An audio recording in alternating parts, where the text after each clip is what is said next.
Assalamualaikum warahmatullahi wabarakatuh. Saya Dianita, peserta program pelatihan bakal calon kepala sekolah atau BCKS Provinsi Jawa Timur, batch kedua, kelas 6 SD 9. Di sini saya akan memaparkan 9 langkah pengambilan keputusan dan pengujian keputusan pada studi kasus 4.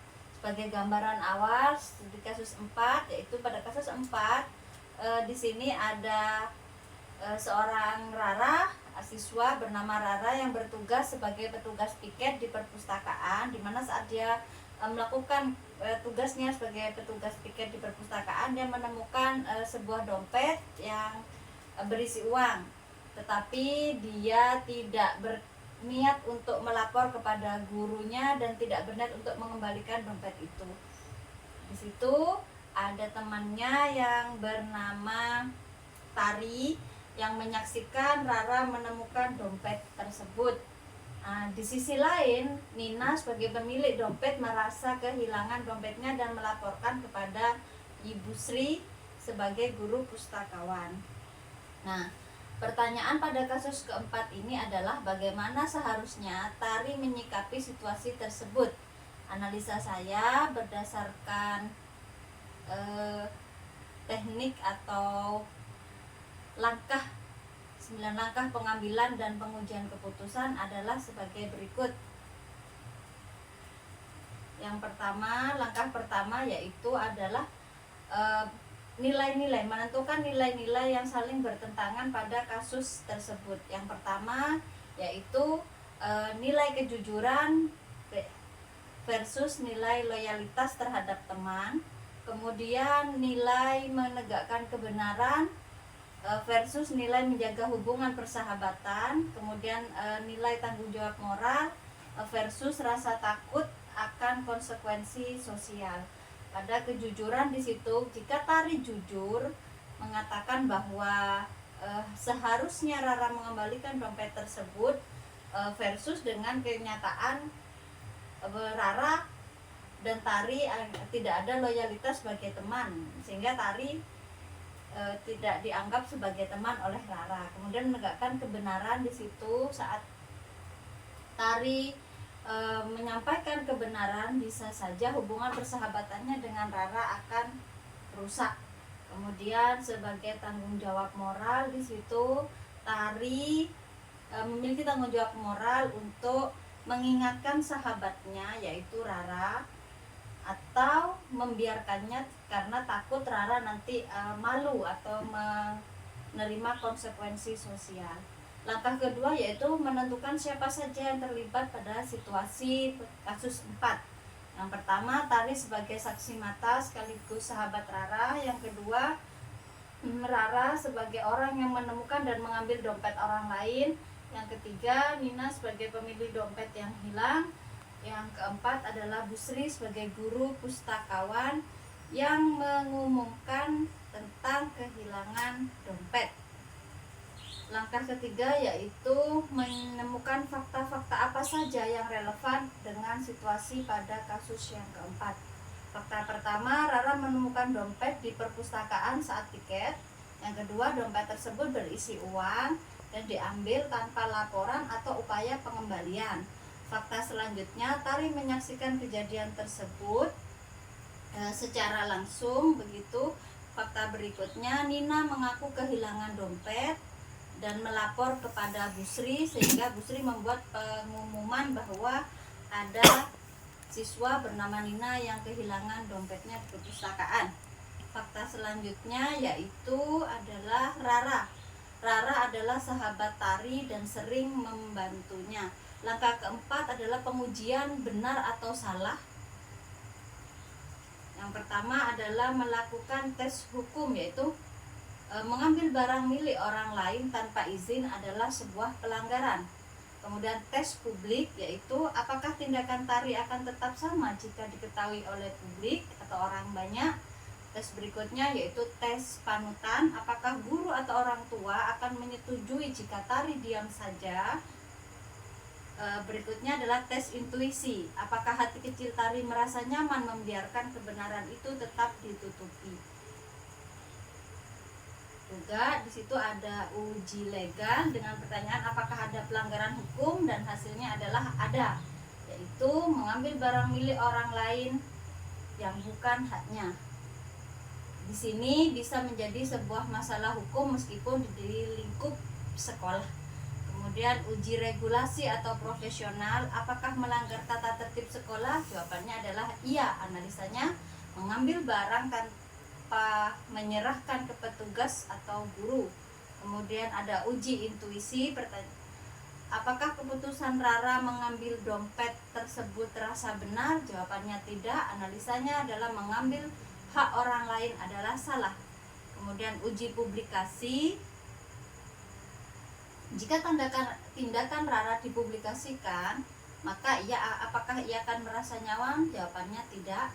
Tindakan Rara akan dicap sebagai tindakan yang tidak jujur. Kemudian uji panutan, apakah yang akan dilakukan?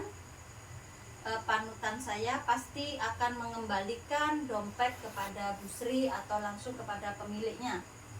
Analisanya panutan atau seseorang yang memiliki tindakan yang benar akan memilih kejujuran atau integritas.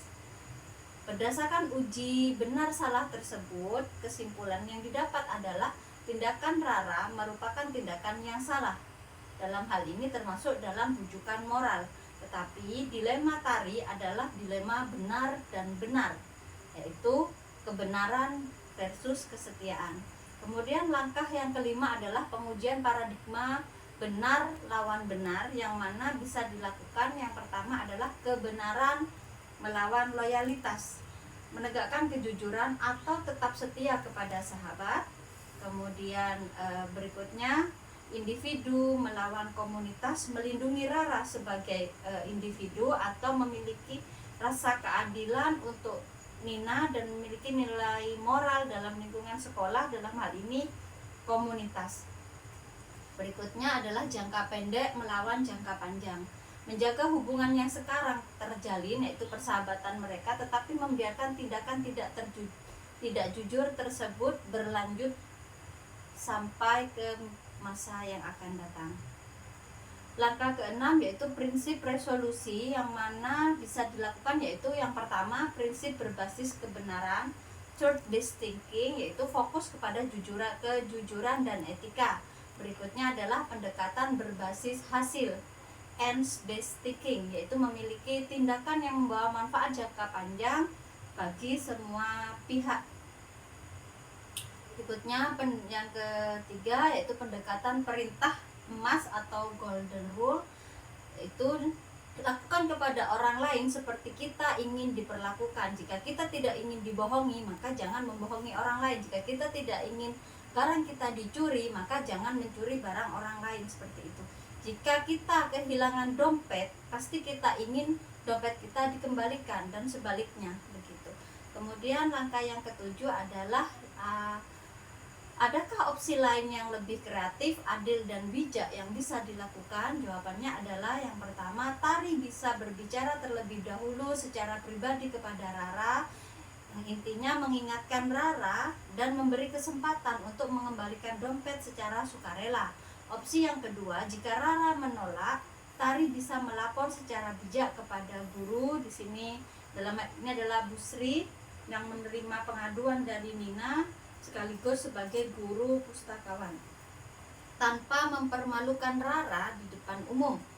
Opsi yang ketiga, bisa juga meminta bantuan guru BK untuk mediasi agar penyelesaian lebih adil dan mendidik. Langkah yang kedelapan, apakah keputusan akhir yang diambil sesuai dengan analisis kasus keempat? Saya pribadi dari sisi saya, yaitu saya akan mengajak Rara berbicara secara baik-baik terlebih dahulu dan menjelaskan bahwa tindakan Rara tersebut salah secara moral dan bisa berdampak tidak baik. Jika Rara tetap tidak mau mengembalikannya, sebagai kepala sekolah saya akan berbicara dengan guru kelas Rara atau guru BK sebelum berkomunikasi dengan orang tua Rara secara langsung. agar masalah diselesaikan secara bijak dan adil. Tindakan ini saya lakukan untuk menjaga nilai kejujuran dan tetap memberikan ruang bagi Rara untuk belajar dan memperbaiki diri tanpa langsung merasa dihakimi. Langkah terakhir yaitu langkah ke-9, pelajaran apa yang bisa kita ambil dari langkah pengambilan keputusan ini dan bagaimana pelajaran tersebut dapat memperbaiki pengambilan keputusan saya di kemudian hari. Pelajaran yang bisa saya ambil di sini adalah bahwa keputusan moral seringkali tidak mudah karena melibatkan perasaan, hubungan yang sudah terjalin, dan nilai-nilai moral. Memiliki penilaian atau memilih hal yang benar meskipun sulit adalah suatu bentuk kepemimpinan moral yang sejati. Untuk selanjutnya saya akan lebih berhati-hati, lebih tegas dan lebih bijak dalam menghadapi konflik nilai yang terjadi, serta mencari solusi yang tidak saja hanya benar tetapi juga solusi tersebut mampu membangun karakter dan hubungan yang lebih baik. Sekian pemaparan saya, terima kasih.